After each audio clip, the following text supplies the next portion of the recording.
Bueno, otra vez buenas tardes a todos. Acuérdense que el propósito de este estudio es saber más de la palabra de Dios, sobre todo el poder explicar pues la misión que Cristo nos dejó de ir a predicar el Evangelio.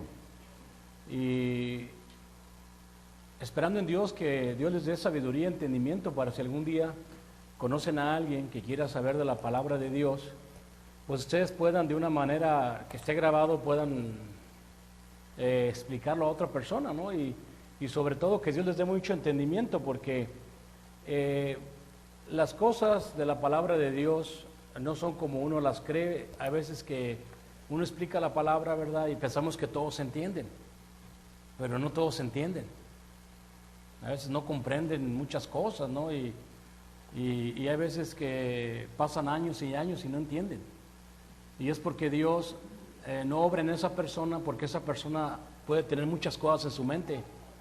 Anda muy atareada como Marta, ¿no?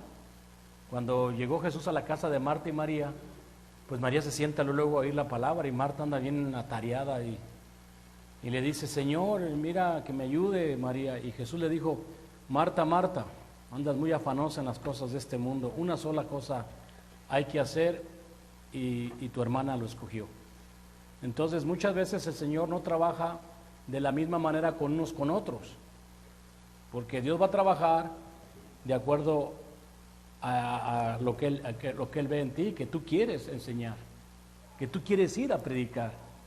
Si Dios mira que tú no quieres ir, Él no te va a mandar. El predicar la palabra de Dios es una bendición muy grande, porque Dios nos da todo lo necesario para predicar, todo nos da. Dinero, tiempo, todo nos da. Cuando ponemos a Dios primero en su obra, todo se puede. Como dijo el apóstol Pablo: todo lo puedo en Cristo que me fortalece. Pero cuando no ponemos a Cristo primero, no tenemos tiempo de nada. Todo el tiempo andamos acurridos, no tenemos tiempo de nada. Pero es importante pues que observen esto. El ir a predicar el Evangelio es una misión que Dios le dio a toda la iglesia, no nomás a uno o dos. A toda la iglesia tenemos que predicar el Evangelio y vivir por el Evangelio. Acuérdense, tenemos que predicarlo y vivir en el Evangelio.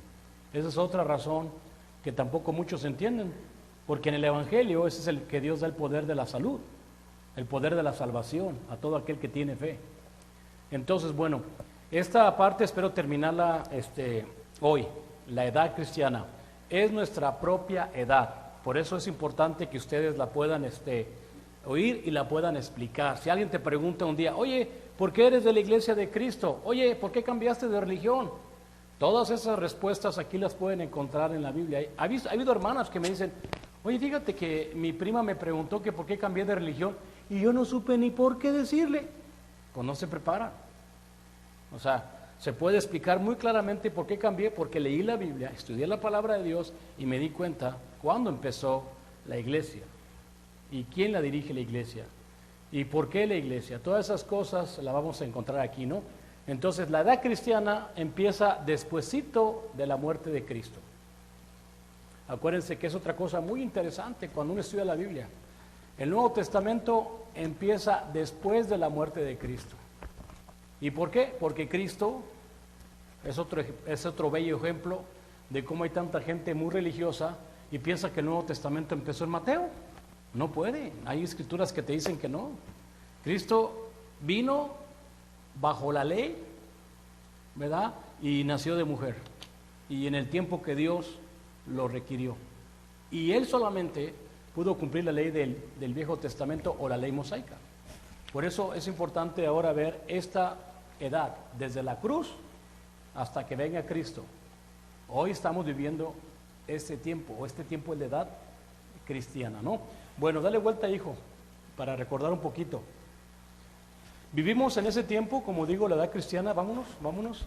Yo te voy a decir, te pares. Es importante pues explicar que la edad patriarcal ya pasó. Ya vimos muchas cosas interesantes de la edad patriarcal que nos hablaban de la iglesia, el establecimiento de un nuevo reino. Ya no va a ser físico. El paraíso fue físico, el reinado de Israel fue físico, pero cuando Daniel profetizó la venida de un nuevo reino, iba a ser un reino indestructible y solamente tiene que ser un reino espiritual. Entonces, todas esas cosas nos explicaron la venida de Cristo y la venida de la iglesia. También vamos a darle vuelta, la edad mosaica nos habla, aparte de un Salvador que fue Moisés, un Salvador como Cristo, nos habla también o nos enseña también nuestra situación. Cómo salimos del mundo, cómo estamos en el desierto y todas esas cosas que estudiamos en la edad mosaica es nuestra vida. Estamos hoy en el desierto comiendo el maná, pero el maná espiritual. Como Jesús dijo, yo soy el pan que descendió del cielo. Entonces estamos viviendo esa etapa. Y cada vez que estudiamos la edad mosaica, pues es nuestras vidas. Por eso el apóstol Pablo dice que observemos esto porque esas cosas pasaron como ejemplo a los que hemos llegado a los fines de este siglo. Ver lo que ellos hicieron y no repetir su error. Y muchas veces se repite. Pero él dice, para que vean que Dios no se agradó de ellos, ¿no? Bueno, entonces empezamos en la edad cristiana. Acuérdense que, dale vuelta, hijo. Acuérdense que en la edad cristiana llegamos hasta por las bendiciones dentro, pero es importante entender que Cristo vino a establecer un reino. De muchas maneras lo explicó él, en muchas parábolas explicaba diciendo, el reino de los cielos es semejante a un padre de familia que tenía 2 hijos. Cada vez que decía el reino de los cielos es semejante, se está refiriendo a la iglesia. En la iglesia tenemos a un padre que a uno nos dicen, vete a trabajar, yo no voy. Pero recordamos que todas las cosas provienen de Dios y venimos. Yo sé que ustedes están haciendo un sacrificio hoy.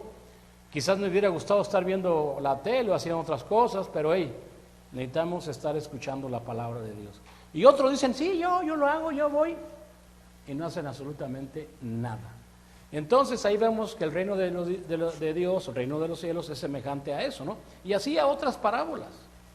Hay una también que dice, el reino de los cielos es semejante a un hombre que tenía muchas joyas.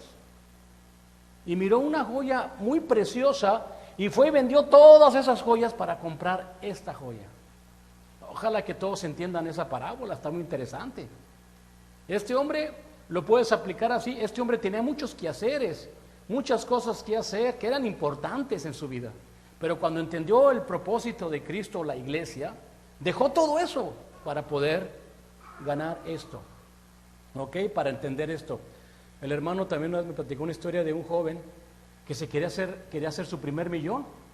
Y decía, yo quiero hacer mi primer millón. Y estaba trabaje y trabaje para conseguir su primer $1,000,000. Y entonces estudiando la Biblia, ¿de dónde estaba estudiando la Biblia? Y razonó. Dijo, entonces todo esto es pura vanidad lo que estoy haciendo. Es pura vanidad. Y se dedicó mejor a estudiar la palabra de Dios y su compañía de $1,000,000 se fue a $2-3 millones. Eso también es bien cierto. Muchos no entienden eso, muchos piensan, no, yo voy a ganar más, voy a trabajar más. No, señores, Jesús dijo, ¿qué decía? No se cae un pelo de tu cabeza si no es por la voluntad. Hay personas que pueden trabajar 100 horas y Dios les da $20. Hay personas que pueden trabajar 1 hora y Dios les da $100. Nomás para que veas que todo viene de quién, del Padre. Él dijo, nuestro Padre hace llover sobre buenos y malos, hace salir el sol a justos e injustos. Entonces, ¿de qué te aferras? ¿De qué sirve estar trabajando tanto? Y total, pues Dios es el que te va a dar, no te va a dar. Pero es importante siempre poner a Dios primero. Siempre primero a Dios. Y Él viene con los demás, ¿no? Entonces, el propósito de Cristo es establecer un reino. Él va a ser un rey. Pero los judíos no lo entendieron. No lo entendieron. Hijo de un carpintero. Hijo de María, las conocemos. ¿Qué título tiene? ¿Quién es?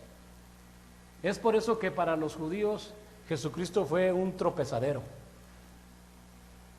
Jesús no era un rey de la realeza, no venía de sangre, no. Y eso es lo interesante de saber cuándo se estableció este reino. ¿Ok? Es bien importante. Después vamos a ver las 4 cosas necesarias para establecer un reino. ¿Ok? Bueno, vamos a darle vuelta. Es importante ver Mateo 16:13, cuando lo expliquen, cómo Jesucristo se acercó ahí con todos los apóstoles y ¿qué les dijo? Oigan, ¿quién dicen los hombres que es el Hijo del Hombre?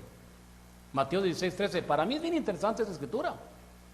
Es como si, cuando yo estaba estudiando la Biblia, ¿verdad? Jesucristo preguntaba, ¿A quién envió Dios como hombres para hablarle la verdad? ¿A quién? No, pues unos dicen que Jeremías, otros dicen que Isaías, o algunos de los profetas, o Juan el Bautista. Pero es importante porque, para mí era importante cuando yo estudiaba la Biblia, porque hay mucha gente que dice que el profeta es José Smith, o que es Russell de los Testigos de Jehová, el que envió Dios. O sea, hay tantos hombres que han fundado y religiones en todo el mundo en diferentes años. Eso lo vamos a ver en la historia de la iglesia. Pero Jesús les dice, bueno, ¿y ustedes quién dicen que soy yo? ¿Verdad? Dale vuelta, hijo. Y vemos cómo Pedro le dice, tú eres el Cristo, el Hijo de Dios viviente. Y esto, eres bienaventurado, Pedro, porque esto no te lo revela tu mente carnal, sino mi Padre que está en los cielos. A mí me gusta mucho esa parte porque uno no viene a Dios porque uno quiere. Uno no trae a Cristo puchando, no. Dijo Jesucristo, nadie viene a mí si el Padre no lo acarrea. Fíjate qué tan bonito es eso. Nadie viene a mí si el Padre no lo acarrea, y nadie puede ir al Padre sino por mí. Entonces, ¿de qué me serviría a mí puchar a alguien, obligar a alguien a que venga a Cristo si Dios no quiere? Por eso en esta frase, cuando Cristo le dice, tú eres Pedro, dice, bienaventurado seas Pedro, porque esto no te lo reveló tu mente carnal, sino mi Padre que está en los cielos. Y yo te digo que tú eres Pedro, y sobre esta roca edificaré mi iglesia, y a ti te daré las llaves, le dice. A ti te daré las llaves del reino de los cielos, y todo lo que atares en la tierra será desatado en los cielos. Y todo lo que atares en la tierra será atado en los cielos, y todo lo que desatares en la tierra será desatado, ¿qué? En los cielos. Fíjense ahí cómo Jesucristo le está dando una misión muy importante a Pedro, unas llaves. Y siempre hay que explicarle al estudiante, acuérdase dónde va a soltar las llaves Pedro, ¿no? Bueno, entonces, vámonos por favor. También les expliqué que Jesucristo había declarado que el reino de Dios iba a venir con poder, y que muchos de los que estaban con él lo iban a ver, iban a desear la muerte. ¿Ok? Es muy importante, Marcos 9:1, cómo Jesucristo estaba hablando que el reino de Dios se iba a establecer durante el periodo de la vida de ellos. Porque después te preguntan, bueno, para mí cada iglesia o religión es un reino. Los Testigos de Jehová se establecieron en 1914 en Brooklyn, Nueva York.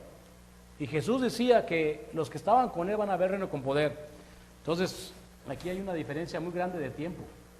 ¿Los Testigos de Jehová están echando mentiras o es Cristo el que echa mentiras? Y sabemos que Cristo no miente.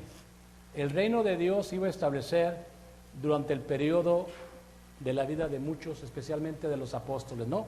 Vámonos, hijo. Les explico, es crucificado, es muerto, no pasa nada. Hasta ese momento no pasa. Por eso es tan importante la siguiente, vamos a darle la vuelta.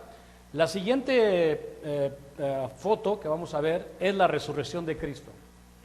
Ahí dale vuelta, hijo. Ahí vemos claramente lo que es el verdadero y completo evangelio.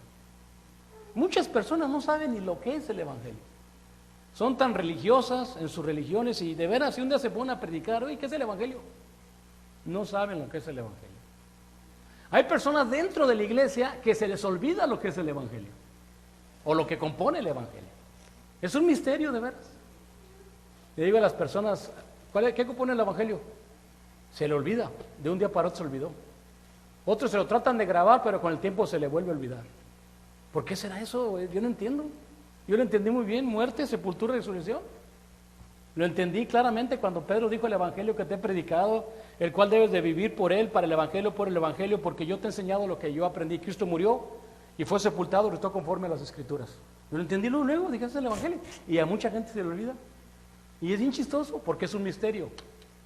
Es tu salvación, ¿cómo se me va a olvidar? Y nosotros debemos de entender que cuando conocemos el evangelio y lo entendemos, se obedece en el evangelio a través del bautizo. Ahí es como si fuera mi evangelio, es mi muerte, fue mi sepultura y tengo una vida nueva en Cristo.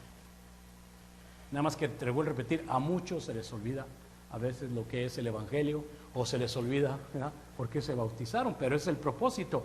El evangelio, hasta este punto Jesucristo pues había resucitado y los apóstoles estaban maravillados.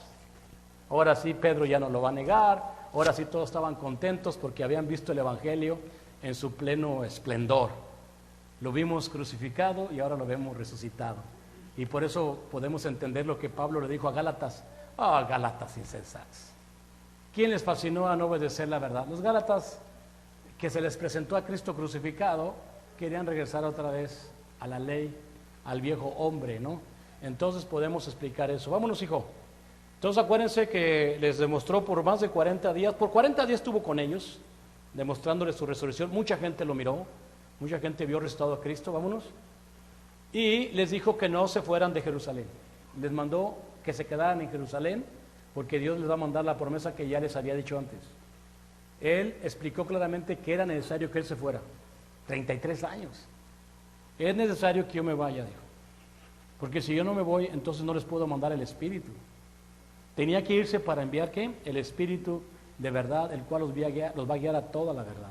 Ok, entonces vamos a ver que los apóstoles estuvieron aquí en Jerusalén, año 33 aproximadamente. Ok, en este día es importante que por lo menos recuerden qué es lo que se establece. ¿Con quién empiezo? A ver, Victoria, dime las 4 cosas, o a menos vamos a empezar una cosa que se estableció en el año 33 en Jerusalén. Una cosa. ¿Sí estudiaste? ¿Estudiaste matemáticas? ¿Cuál? El juicio, ahí está. ¿Qué más se estableció en el año 33, Rafa? La iglesia, ahí están 2. Ya te la dijeron. El Nuevo Testamento. Ya tenemos 3. Iglesia, primero, como dijo la hermana, primero fue la iglesia. Luego fue el Nuevo Testamento. ¿Cómo se le llama eso? ¿Cómo? La remisión de pecados. Históricamente se empieza año 33 la remisión de pecados. ¿Estamos de acuerdo? 4 cosas. La iglesia, el Nuevo Testamento, remisión y el juicio. ¿Alguna pregunta, señores, de esas 4 cosas? Para que ustedes lo puedan explicar, no tienen que tener duda. Hay que estar convencidos de lo que vamos a predicar, porque yo me acuerdo que cuando yo empecé a predicar la palabra, pues la entendí muy bien. Yo predicaba, ¿no? Y le decía al hermano una vez, hermano, yo a veces predico muchas cosas que a veces todavía no las hago, pero predico. Me dijo, no, yo sé, dijo, pero esté convencido de lo que predica. No sé, convencido estoy. Hay que estar convencido de lo que estamos enseñando. Porque si estás como que no sabes, ¿y qué año empezó? Pues ya, es como 32, 33, ya ni me acuerdo tú. Pues entonces la gente no va a saber de qué estás hablando, ¿verdad? Entonces, ¿alguna pregunta de eso? ¿Quién me puede explicar por qué se estableció el juicio? George, ¿por qué se estableció el juicio aquí? Porque es como el desierto. Exactamente. ¿Cómo en el desierto? ¿Por qué? Como en el desierto después de él, que salieron ¿de dónde? Salieron del mar Rojo. ¿Ok? Bueno, entonces históricamente, yo le pregunto a mis tíos, históricamente el juicio empezó, ¿y cuándo empezó el mío?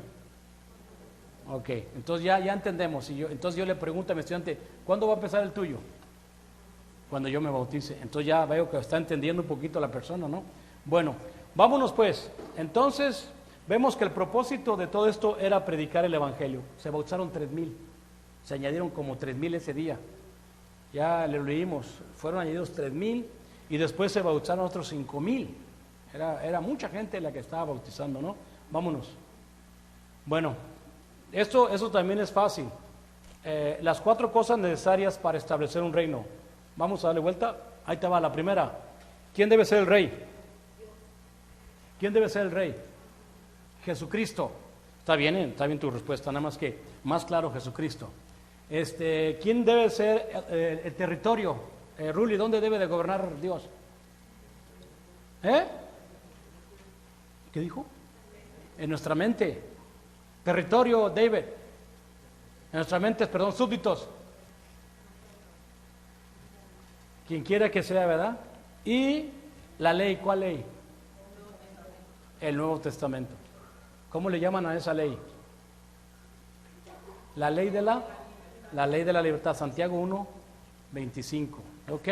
Bueno, vamos entonces, ¿sale? Eso ya lo explicamos, el Rey es Cristo, vámonos, eso ya, vámonos para arriba. Vámonos territorio, ya me explicaron también que aquí es donde quiere gobernar, súbitos que cualquier ciudadano de cualquier país, y la ley va a ser el Nuevo Testamento, ¿ok? Toda la escritura es inspirada por Dios, útil para enseñar, para redarguir, para corregir, para instruir en justicia. Observen esta escritura que está diciendo inspirada por Dios se refiere al Nuevo Testamento, porque el Nuevo Testamento es lo que te instruye en justicia. ¿Y cómo vino la justicia de Dios? Por el Evangelio, a fin de que el hombre de Dios esté completamente preparado para toda buena obra. Y la buena obra, si yo les preguntara a ustedes, ¿cuál es lo bueno que Dios quiere? ¿Cómo? Exactamente, el cual quiere que todos los hombres sean salvos y vengan al conocimiento de la verdad, porque nada más hay un solo Dios y un mediador, Jesucristo hombre. Esto es lo bueno y agradable para Dios. Él quiere que todos sean salvos, Él quiere que todos prediquemos la misericordia de Dios. Eso es lo bueno. Entonces, para que estemos listos para toda buena obra. Ok, así es que debemos estar como soldados siempre defendiendo la verdad, todo el tiempo. Parece que ahí me quedé, a ver, déjame ver. Ni disminuiréis de ella. Dale vuelta. Guardéis los mandamientos de Jehová, vuestro Dios, que yo os ordeno. Deuteronomio 4:2. Esta misma advertencia se repite en Proverbios 36 y en Apocalipsis 22, 18 y 19. Pero a pesar de las serias advertencias de Dios de no añadir o quitar de su palabra, muchos han ido en contra de sus enseñanzas. Ellos han aceptado leyes eclesiásticas y tradicionales, las cuales han sido concebidas, escritas y proclamadas por hombres. Es así como las divisiones religiosas y las sectas han surgido y por la misma causa siguen existiendo. Recordemos que el reino de Cristo, es decir, la Iglesia, tiene a Cristo por Rey. El corazón de cada cristiano es su territorio. Cada persona que obedece a Cristo es un súbdito, y el Nuevo Testamento es su única ley y autoridad espiritual. Fácilmente podemos ver que el reino de Cristo no es de este mundo, es un reino espiritual. Las bendiciones espirituales del reino de Cristo son disfrutadas solamente por la gente que está dentro de ese reino, esto es la Iglesia. Sabemos que un ciudadano de cualquier reino puede hacer cosas las cuales no están permitidas a un extranjero. Por ejemplo, los ciudadanos mexicanos pueden votar en México, pero los estadounidenses no. Solamente los que han sido salvos pertenecen al reino de Cristo. En este reino, ellos disfrutan las bendiciones que son solamente para los salvos. Las bendiciones para los salvos son solamente para el pueblo de Dios, quienes al mismo tiempo son ciudadanos del reino de Dios, miembros de la Iglesia del Señor, miembros del cuerpo de Cristo e hijos de la familia de Dios. La Biblia se refiere a los salvos y sus bendiciones en todas estas formas. En el reino de Cristo, los salvos gozan del perdón de los pecados, el cual nos ha librado de la potestad de las tinieblas y trasladado al reino de su amado Hijo, en quien tenemos redención por su sangre, el perdón de pecados. Colosenses 1, 13 y 14. La Biblia se refiere a los salvos también como a los miembros de la Iglesia. La palabra griega para iglesia significa los llamados aparte. Dios nos llama para que nos separemos del mundo y para que nos juntemos a otros en una unión espiritual. Fiel a su promesa, Cristo es el edificador de su iglesia. Y sobre esta roca edificaré mi iglesia. Mateo 16, 18. La Biblia nos dice lo siguiente acerca de los primeros cristianos: alabando a Dios y teniendo favor con todo el pueblo. Y el Señor añadía cada día a la iglesia los que habían de ser salvos. Hechos 2:47. Desde el primer día en que Cristo estableció su iglesia, Dios ha estado añadiendo a la iglesia todos los que son salvos por la sangre de Jesús. Esto demuestra que todos los salvos están en la iglesia. Como miembros de la iglesia, gozan de un sincero compañerismo con otros cristianos, al igual que con Cristo. Esta es otra gran bendición que Dios da a los salvos. Todos los que están en la iglesia o reino son también parte del cuerpo de Cristo. Cuando la Biblia compara la iglesia con los miembros de un cuerpo humano, nos enseña que Jesús es la cabeza de este cuerpo espiritual, el cual es la iglesia. Dios sometió todas las cosas bajo sus pies y lo dio por cabeza sobre todas las cosas a la iglesia, la cual es su cuerpo. Efesios 1, 22 y 23. En esta comparación, la sangre de Cristo fluye por su cuerpo espiritual para limpiar y sanar nuestras almas continuamente. Por tanto, mirad por vosotros y por todo el rebaño en que el Espíritu Santo os ha puesto por obispos para apacentar la iglesia del Señor, la cual Él ganó por su propia sangre. Hechos 20, 28. Este versículo enseña que Cristo dio su propia sangre por la iglesia. Las bendiciones espirituales que se obtienen por medio de la sangre de Jesús pueden ser disfrutadas solamente por los que están en el cuerpo de Cristo, su iglesia. En esta parte donde dice las bendiciones que Dios da a sus hijos, dale tantito para atrás, ahí está. Quiero que ustedes, cuando enseñen la Biblia, que puedan entender qué tan grande es la bendición que Dios le da a sus hijos cuando entienden el propósito del Evangelio. Primeramente, Dios nos saca de la ignorancia, nos saca del reino de las tinieblas y nos pone en el reino de su amado Hijo. ¿Qué tenemos ahí? Perdón de pecados. Es una bendición muy grande, porque el pecado te mata, te destruye, es como una lepra. Pero en la iglesia tenemos el perdón de pecados, y eso es una cosa que muchos no observamos o no queremos ver, pero Dios nos redime si queremos cambiar, ir luchando por cambiar. También nos aparta, nos santifica para servir en la iglesia. La palabra iglesia es apartados. Pero cuando tú empiezas a entender la bendición tan grande de la santificación para venir a la iglesia, es una verdadera hermosura poder venir a la iglesia cada primer día de la semana. Somos un cuerpo, Cristo es la cabeza, Él es el rey, es el que manda. Todos somos miembros de la cabeza que es Cristo. Así como el cuerpo humano trabaja, así debe trabajar la iglesia, sin ningún problema. La mente es Cristo y todos nosotros somos miembros de ese cuerpo, de ese glorioso cuerpo de Cristo. Y todos somos familia espiritual. Y somos familia de Cristo, es nuestro hermano mayor y tenemos a Dios como Padre. Esa es una bendición muy grande, tener a Cristo como mi hermano mayor. Entonces todas esas bendiciones, yo sé que ustedes cuando enseñen pueden dar mejores explicaciones sobre el tema de las bendiciones que Dios da a los que llama dentro del reino espiritual que es la iglesia, ¿no? Dale vuelta, hijo. Las bendiciones para los salvos surgen también del hecho de que son hijos en la familia de Dios. La Biblia nos dice que la iglesia está formada por gentes que han nacido espiritualmente y por lo consiguiente han venido a ser hijos de Dios. Pablo decía a los cristianos en Roma: somos hijos de Dios. Romanos 8:16. Solamente los salvos tienen a Cristo por hermano mayor y a Dios por Padre. La gente que no forma parte de este grupo de Dios, familia, iglesia, no puede disfrutar de estas maravillosas bendiciones. Al igual que Juan García, mucha gente piensa seriamente acerca del hecho de que Dios reserva sus más ricas bendiciones para los que están en su iglesia. ¿Cómo podemos encontrar hoy la iglesia de Dios sobre la tierra?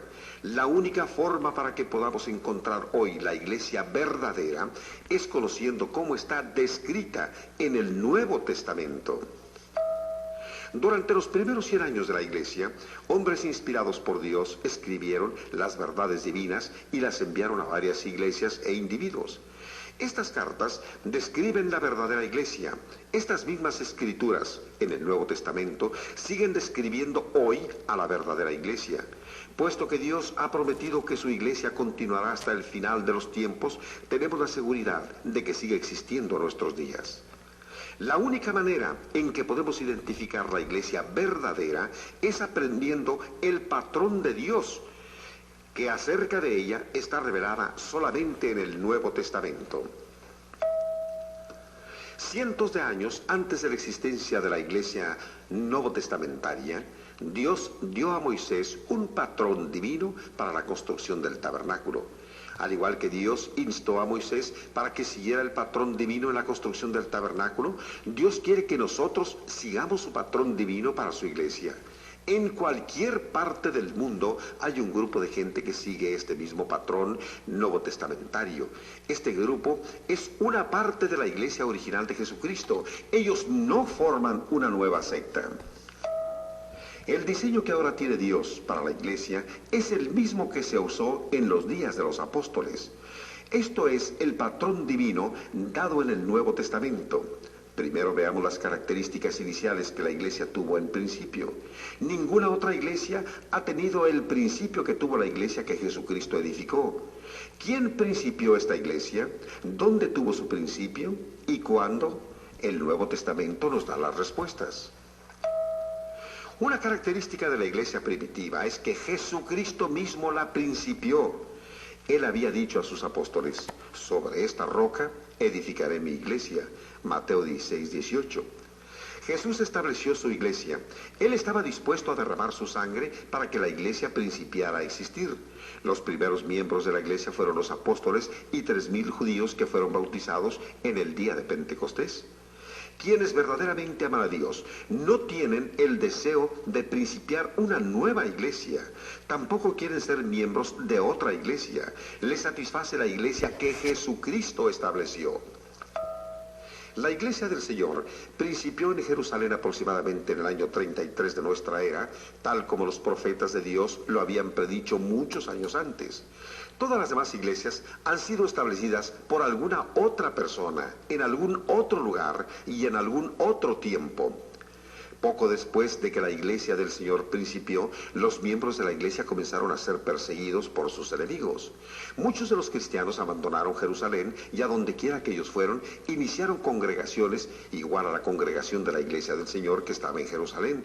Al igual que los primeros discípulos, también nosotros podemos principiar hoy una congregación en nuestra comunidad siguiendo el patrón original revelado en el Nuevo Testamento. Ok, acuérdense que está profetizado que la iglesia iba a empezar, ¿dónde? En Jerusalén. Si pueden leer ahí Isaías 2, del 3 y el 4, por favor. Léanmelo, por favor, para que no se me olvide. Isaías 2, del 3 al 4.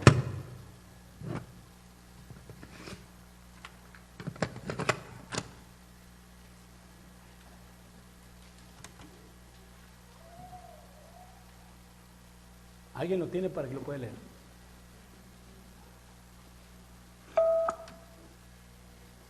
Isaías creo es 2, 3 y 4. Y vendrán muchos pueblos y dirán: venid, subamos al monte de Jehová, a la casa de Dios de Jacob, y nos enseñará sus caminos, y caminaremos por sus sendas, porque de Sion saldrá la ley, y de Jerusalén la palabra de Jehová. De Jerusalén, la palabra de Dios. ¿Y quién es la palabra de Dios? Jesús, el verbo. ¿Dónde iba a salir? De Jerusalén. De ahí tenía que salir la verdad que viene siendo el reino o iglesia. Otra característica de la verdadera iglesia primitiva es que Cristo resucitado era su única cabeza. Después de que Jesús hubo resucitado de entre los muertos, el Padre lo dio por cabeza sobre todas las cosas a la iglesia. Efesios 1:22. Tan cierto como que Jesús es nuestro único Salvador, lo es también el que Él es la única cabeza de la iglesia.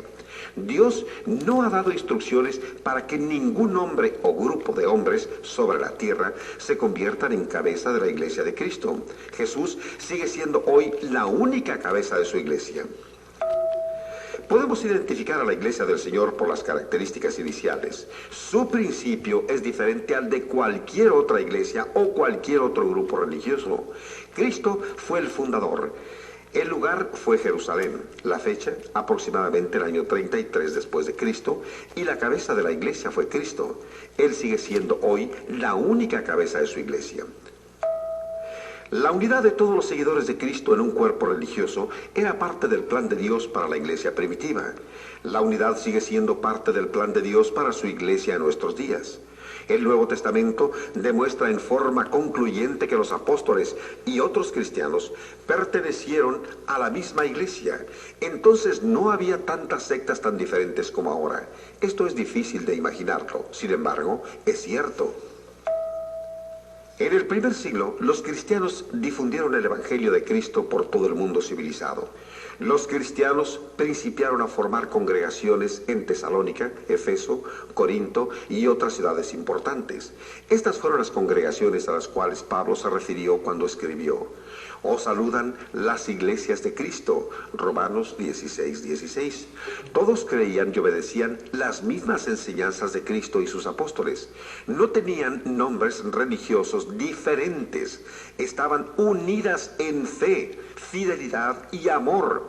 Juntas constituían la única iglesia sobre la tierra. Jesús oró por la unidad. Cuando se aproximaba el momento en que él tenía que sufrir en la cruz, oró: Padre, yo ruego por ellos, que me diste también, por los que han de creer en mí por la palabra de ellos, para que todos sean uno, como tú, oh Padre, en mí y yo en ti, que también ellos sean uno en nosotros, para que el mundo crea que tú me enviaste. Juan 17, del 1 al 9, 20 y 21. Jesús quiere que todos los hijos de Dios estén unidos en Él y que le adoren juntos en su única iglesia y no en cualquier secta. Jesús enfatizó también la unidad y, previniendo a los judíos, enseñó: si un reino está dividido contra sí mismo, tal reino no puede permanecer. Marcos 3:24. Esto también es cierto en el reino de Dios, la iglesia. Jesús también dijo: habrá un rebaño y un pastor. Juan 10:16. Durante el primer siglo de la iglesia, todos los cristianos estaban en el mismo redil, teniendo a Cristo como su único pastor.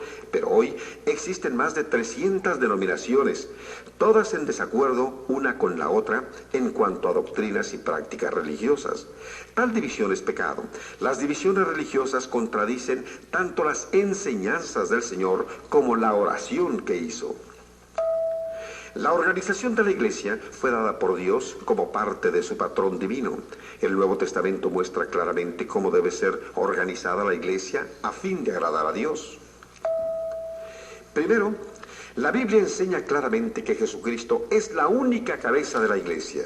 Segundo, sabemos que una congregación organizada tiene ancianos, diáconos, maestros, predicadores y otros miembros. La Biblia enseña que a nadie se le ha dado una posición por sobre los demás. Cada uno de los cristianos es un sacerdote de Dios.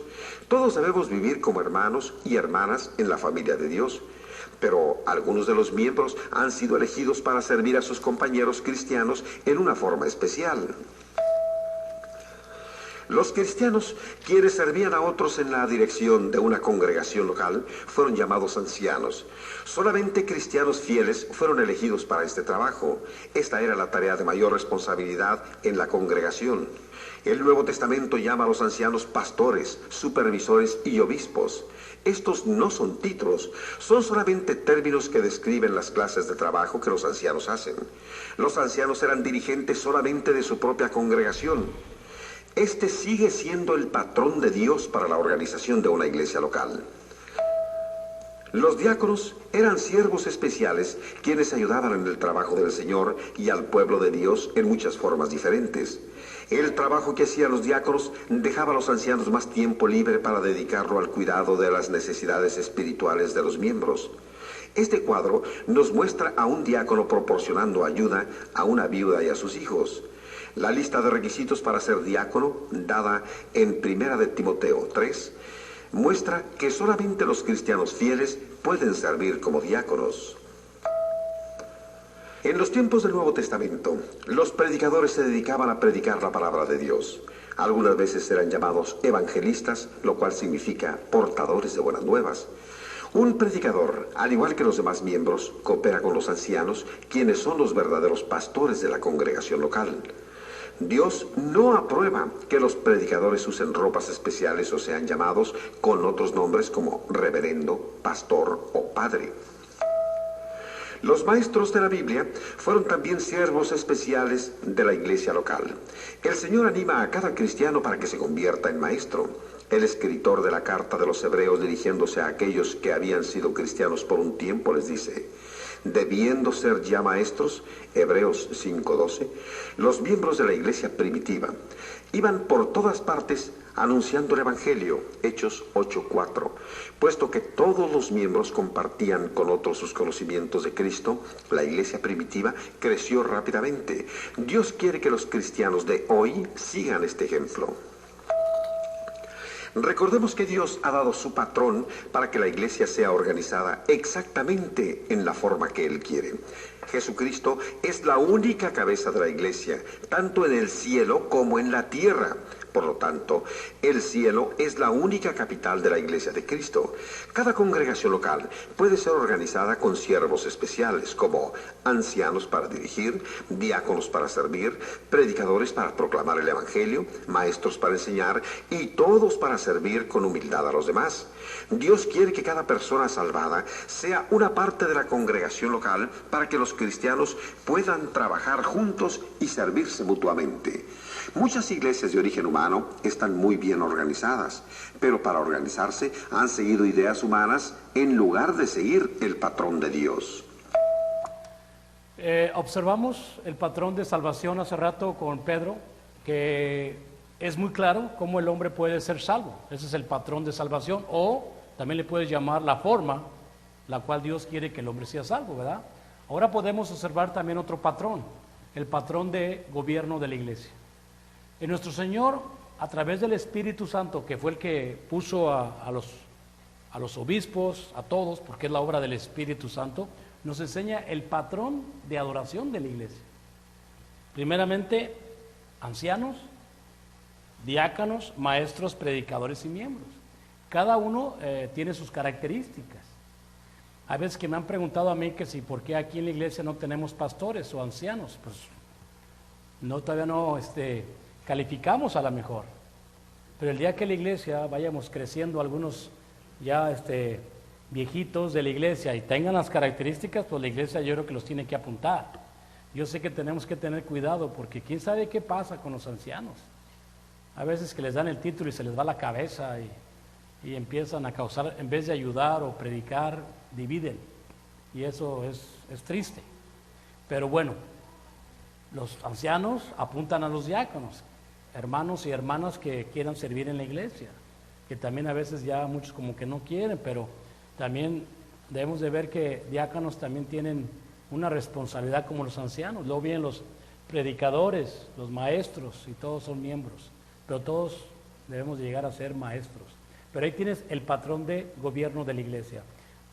Cuando tú observas el patrón de gobierno de la iglesia, de acuerdo a la palabra de Dios, y observas otras religiones, su patrón de gobierno, nada que ver con la Biblia, nada que ver con la Biblia. Son gobiernos completamente diferentes.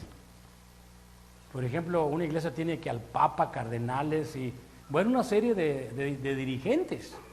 En otros lugares tienen pastores que no están ni casados. Dicen, él es el pastor, pues no califica, está muy joven para pastor.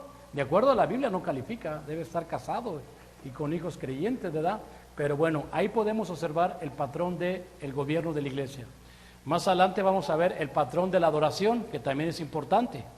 Y el último patrón, que es el que vamos a vivir todos los días, es el patrón de la vida diaria.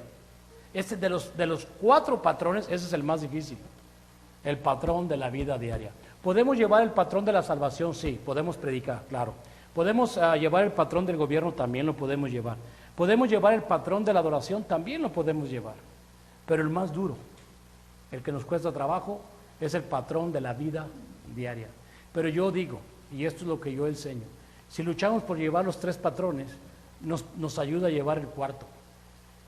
Porque eso es estar ocupado en las cosas de Dios. Y te ayuda a llevar el último patrón, que es el patrón de la vida diaria, ¿ok? Los nombres divinos para su iglesia y sus miembros fueron seleccionados por Dios mismo. La gente que quiere agradar a Dios respetará sus elecciones. Mucha gente se sorprende al saber que Dios no escogió un nombre exclusivo para su iglesia. En lugar de eso, Dios escogió varias frases con las que en la Biblia se refiere a su iglesia. Cada una de estas frases contiene verdades importantes acerca de la iglesia. Dios se refiere a su iglesia como iglesia de Dios, congregación de los primogénitos, iglesias de Cristo, cuerpo de Cristo, esposa de Cristo y casa de Dios. Tomen en cuenta que estos no son nombres de sectas religiosas. No se refieren a diferentes iglesias, sino a la única iglesia establecida por Jesús. Cada frase dice algo acerca del único reino espiritual de Dios y da gloria a Dios y a su Hijo. Dios se refiere a los suyos con los siguientes nombres: cristianos, santos, hijos, discípulos, sacerdotes y hermanos. El nombre cristianos significa que pertenecen a Cristo. Un cristiano es un santo, sus pecados han sido perdonados. Es un hijo de Dios porque ha nacido de nuevo. Es un discípulo porque aprende de Cristo y es su seguidor. Es un sacerdote porque adora y sirve a Dios directamente por medio de Cristo, su sumo sacerdote. Él y sus compañeros cristianos son hermanos porque son hijos del mismo Padre Celestial. Quienes siguen el patrón divino llevarán los nombres que Dios escogió en lugar de los nombres modernos que el sectarismo y los hombres han inventado. De hecho, cuando me predicaban los testigos de Jehová, yo les decía, no los encuentro. ¿Cómo? No los encuentro en la Biblia ustedes. O sea, en el Nuevo Testamento no los encuentro. No hay ninguna parte en la Biblia donde Cristo les haya decidido que se iban a llamar testigos de Jehová. Y así hay muchos otros nombres.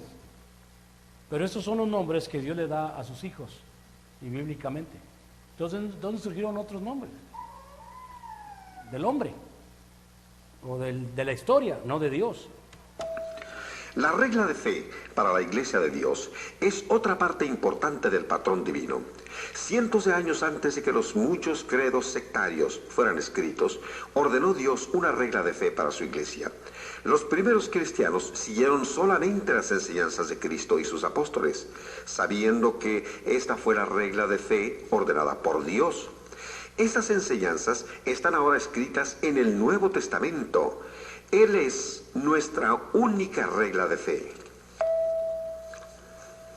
En la parábola del sembrador, Cristo Jesús muestra la gran importancia de la palabra de Dios como la única regla de fe. Él dijo: la semilla es la palabra de Dios, Lucas 8:11. Las doctrinas y mandamientos de hombres no pueden ser la semilla pura. Solamente la palabra de Dios, la simiente pura, es la única regla de fe en la Iglesia. La adoración siempre ha sido importante para Dios. Sus mandamientos acerca de la adoración están incluidos en el patrón que ha dado a su Iglesia. ¿Sabía usted que Dios nos ha dicho exactamente cómo quiere que su pueblo le adore? Nosotros debemos adorar a Dios hoy en la misma forma que ordenó a los cristianos primitivos que lo hicieran. Esto es, siguiendo las enseñanzas del Nuevo Testamento. Solamente cuando adoramos en la manera que Dios pide, demostramos que realmente lo amamos. En cada edad bíblica, Dios ha demostrado su interés por la forma en que el pueblo lo adora. Por ejemplo, vimos en la edad patriarcal que los hijos de Adán, Caín y Abel, le adoraban ofreciéndole sacrificios. Abel, conforme a la voluntad de Dios, ofreció un cordero y fue bendecido. Caín trató de ofrecer un sacrificio a su manera en lugar de hacerlo como Dios lo pedía. Por esto, Dios no se agradó de Caín y su ofrenda. Recordamos que en la edad mosaica, dos sacerdotes, Nadab y Abiú, trataron de adorar a Dios usando la clase de fuego que Dios no había ordenado que se usara cuando quemaban el incienso. A causa de esto, cayó fuego del cielo y los consumió. Ellos habían mostrado poco respeto a Dios, ofreciéndole en adoración algo que Dios no había pedido. Debemos obedecer los mandamientos de Dios y respetar su voluntad en lo que Él pide para su adoración. Es así como nosotros mostramos nuestro verdadero amor y respeto por Dios. Las formas de adorar que Dios ha colocado dentro de su iglesia son la cena del Señor, el estudio bíblico, la oración, el canto y la ofrenda. Dios sabe que nosotros podemos mostrarle nuestro amor en las formas que ha elegido. Él no aceptará sustituciones humanas. Estudiemos estas 5 formas de adoración. Jesús habló a sus discípulos por primera vez acerca de la cena del Señor poco antes de morir. Les dio a comer pan como símbolo de su cuerpo. También les dio el fruto de la vid como símbolo de su sangre. Jesús les dijo que hicieran esto en memoria de él. Después de que la iglesia fue establecida, los discípulos se reunían para adorar cada domingo.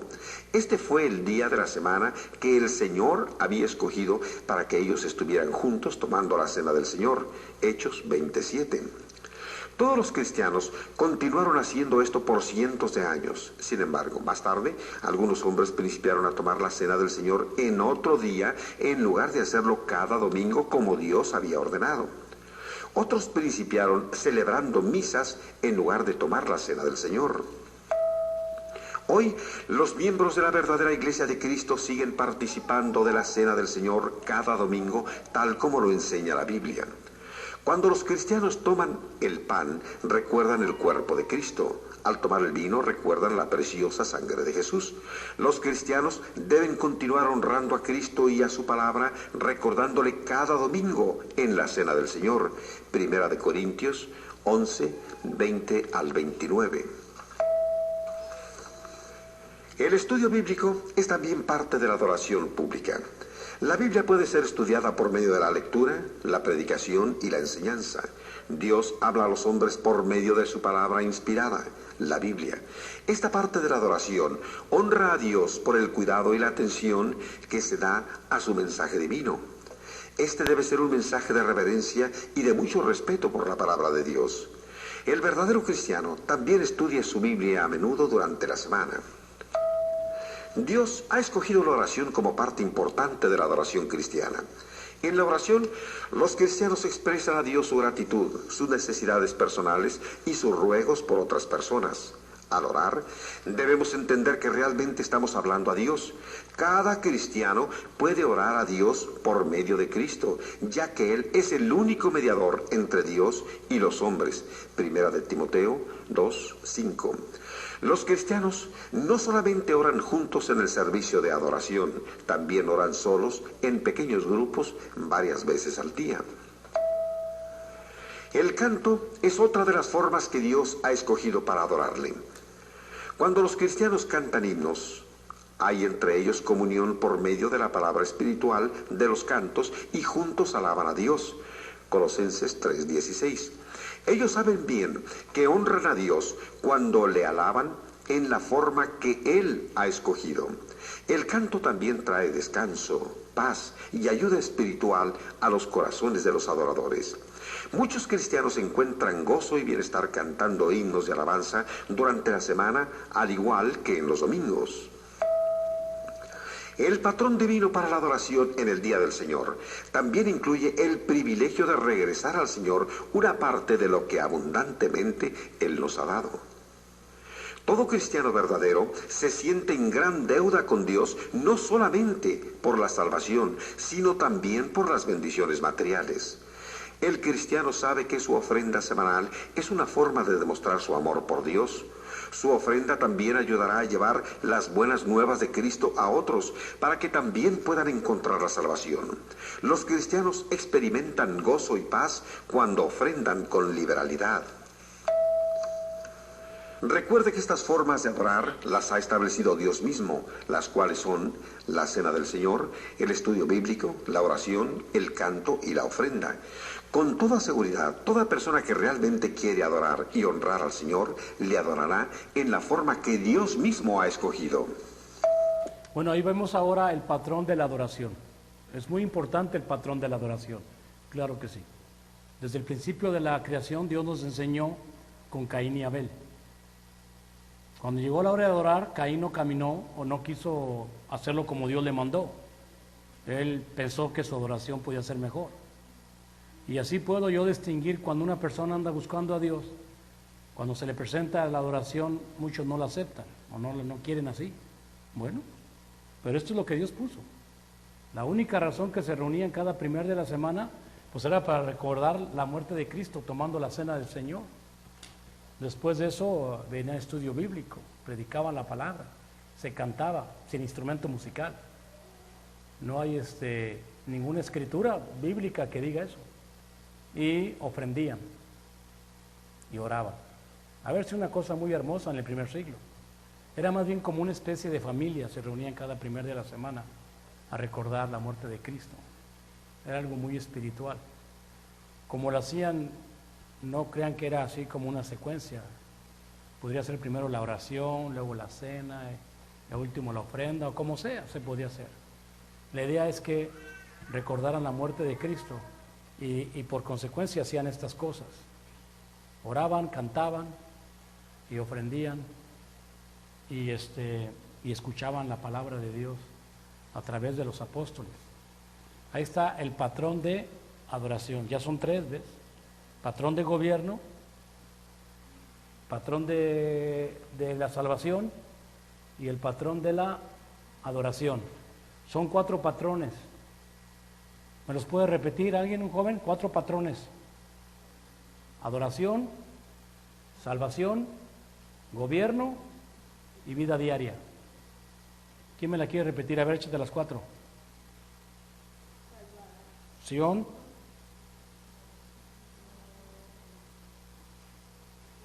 Victoria, ayúdale. Dime las 4.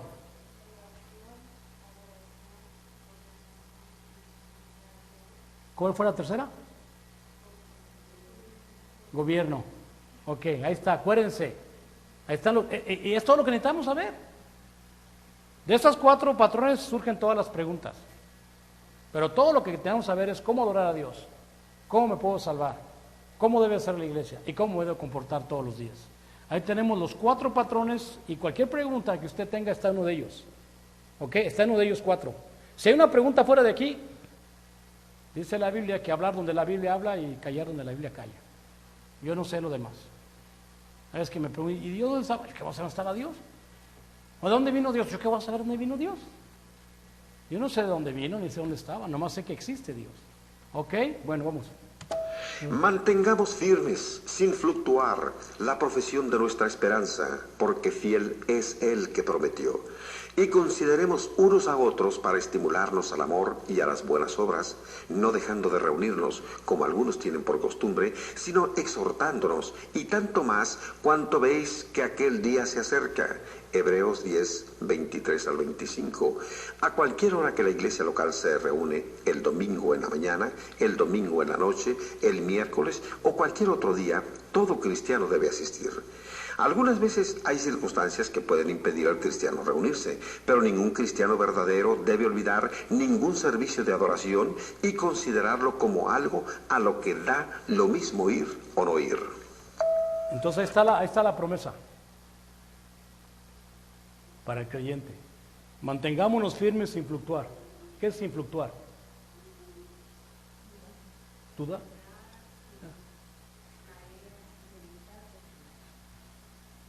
La profesión de nuestra esperanza. Y la esperanza sabemos que es crecer. Porque fiel es el que prometió. Y considerémonos unos a otros, a estimularnos al amor, no a los chismes, ni a las envidias, ni a los celotes, al amor. Y el amor duele, ¿eh? El amor es disciplina, porque muchos piensan que el amor es como un elote de esos de allá de Guanajuato, no. Y a las buenas obras,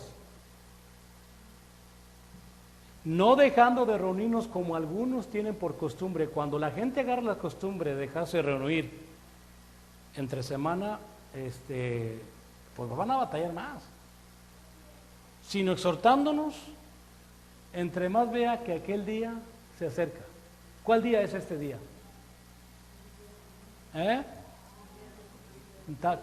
El domingo, el primer día de la semana. Me dicen que la venida del Señor, pues no, yo no sé cuándo va a ser la venida del Señor, pero este día sí lo veo. Ahí, ¿cuánto falta hoy? Que es jueves, viernes, sábado, domingo. Échale ganas, hermano, échale ganas, ya llega el día del Señor. Hay que estar velando y orando, porque Satanás está todos los días te quiere desanimar. Tienes que estar velando y orando, velando y orando. Y vas viendo que aquel día se acerca, entonces exhorta, estudia, agarra tu Biblia y ponte a estudiar la Biblia, porque ahí viene el día del Señor. Y acuérdense que Dios nos está juzgando, nos está juzgando lo que estamos haciendo todos los días. La membresía en la iglesia de Dios necesita ciertos requisitos. Esta es otra parte importante del patrón divino. ¿Cómo puede una persona llegar a ser cristiano, miembro de la Iglesia de Cristo? El Nuevo Testamento muestra claramente lo que Dios requiere de cada persona que quiere ser miembro de su reino espiritual. La Iglesia verdadera no requiere ni más ni menos de lo que la Biblia enseña. Bueno, vamos a hablar de la membresía la otra semana que viene, porque la pongo junto con el plan que Dios hizo para salvar al hombre. ¿Cómo podemos ser miembros? ¿Cómo fueron miembros los primeros? Ejemplos bíblicos que Dios nos enseña cómo a aquellas personas pudieron venir a ser miembros de la iglesia, el cuerpo de Cristo. La siguiente semana es lo que vamos a empezar a ver. Acabo rápidamente esto, que no haya ninguna duda. Si tienen alguna duda me la traen por favor sobre el tema de la remisión, del juicio, de la iglesia, de la vida diaria, de todo lo que hemos estudiado. Si tienen alguna pregunta, si alguien le hace una pregunta, por favor, traigan sus preguntas. La semana que viene les voy a dar la hoja de la edad mosaica y a ver si también les doy la hoja de la edad cristiana. Y empezamos luego el plan que hizo Dios para salvar al hombre. ¿Alguna pregunta? ¿Alguna pregunta, Georgie? ¿Seguro? Ok. Bueno, pues le vamos a parar allí y nos vamos a poner de pie. Le voy a pedir a nuestro hermano Georgie, pues ya te paraste primero, vente a hacer la oración, hijito.